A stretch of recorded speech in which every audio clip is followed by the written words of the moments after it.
CANTOS is a randomized controlled trial of canakinumab, which is an interleukin-1 beta antibody.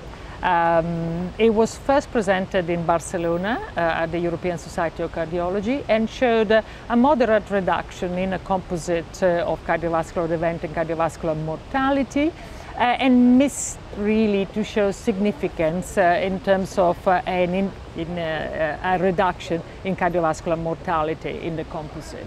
It was also showed an increase in infection and in sepsis, not a huge increase, but an increase, and a dramatic reduction in mortality for lung cancer.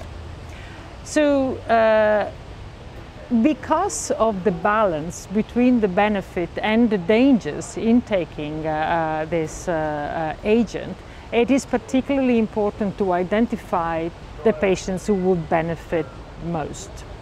So they looked at this in two ways. They looked at subpopulation of patients within the trial, again pre-specified, and they really showed that whether you were old or whether you were young or whether you were smoking or not, you would benefit the same way in terms of reduction in cardiovascular events. And then they looked at the response to treatment, and the response to treatment identified as a target CRP reached below 2.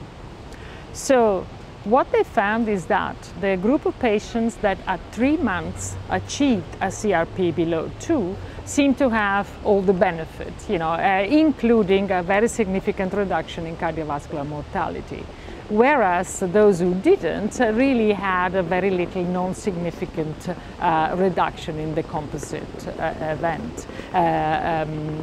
So essentially this is an experiment in precision medicine, and this you need to have it when you have an agent that is potentially dangerous. And so by doing this analysis, they have identified a group of patients who is more likely to benefit, and where the ratio between the adverse cardiovascular events and the benefit is definitely weighted towards the benefit.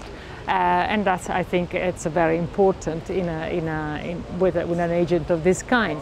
The issues that remain are the fact that this is still a post-hoc analysis, and as such it is hypothesis generating rather than absolutely proving the point.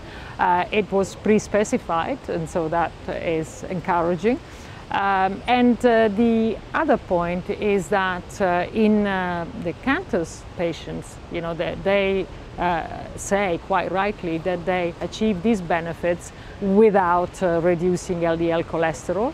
But equally, one could say that the LDL cholesterol in these high-risk patients recruited in CANTOS was not as low as we are now expecting to see.